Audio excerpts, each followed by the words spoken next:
Assalamualaikum warahmatullahi wabarakatuh. Kami dari SMA N1 Bakumpai ingin menjelaskan materi penataan dan ekonomi pada awal kemerdekaan.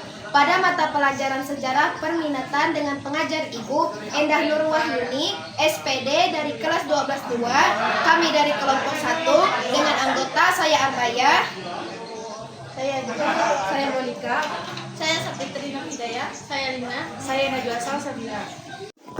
Bab 1. Penataan pemerintah dan ekonomi pada awal kemerdekaan.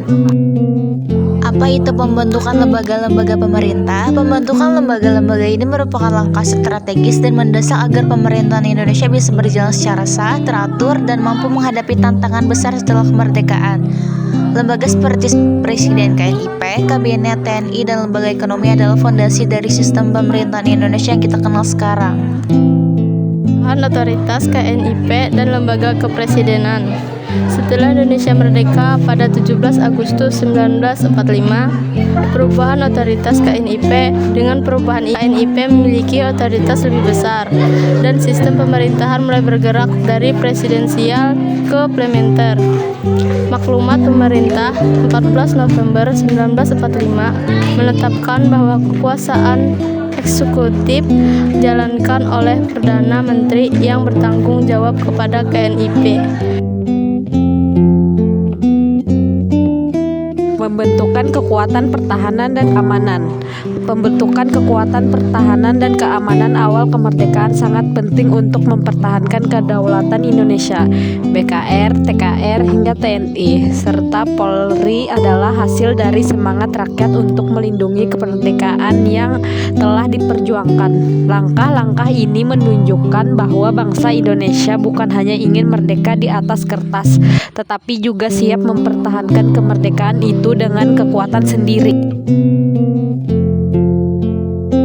Setelah Indonesia merdeka pada 17 Agustus 1945, bangsa Indonesia sadar bahwa kemerdekaan masih belum aman secara nyata. Belanda ingin kembali menjajah dan pihak asing masuk tentara Jepang yang belum sepenuhnya keluar. Masih ada wilayah Indonesia. Keadaan ekonomi, keuangan pada awal kemerdekaan. Setelah Indonesia merdeka pada 17 Agustus 1945, kondisi ekonomi dan keuangan negara sangat buruk. Ini terjadi karena Masalah utama ekonomi di Indonesia saat itu. Pada masa awal kemerdekaan, Indonesia menghadapi krisis ekonomi berat. Masalah utama inflasi tinggi, kas negara kosong, blokkade ekonomi Belanda, kerusakan infrastruktur ekonomi, belumnya ada sistem perbankan dan uang yang stabil. Usaha mengatasi kesulitan ekonomi. Meskipun Indonesia baru merdeka dalam keadaan ekonomi yang sangat sulit, tanpa uang, tanpa sistem, dan blokade Belanda, pemerintah tidak tinggal diam. Lewat kebijakan seperti penerbitan ORI, pendirian BNI, pinjaman nasional, dan penguatan ekonomi rakyat, Indonesia mulai membangun fondasi ekonomi yang mandiri dan berdaulat. Usaha-usaha itu jadi bukti bahwa kemerdekaan tak cukup hanya diproklamasikan, tapi harus dijaga dan dihidupi, salah satunya lewat ekonomi yang kuat.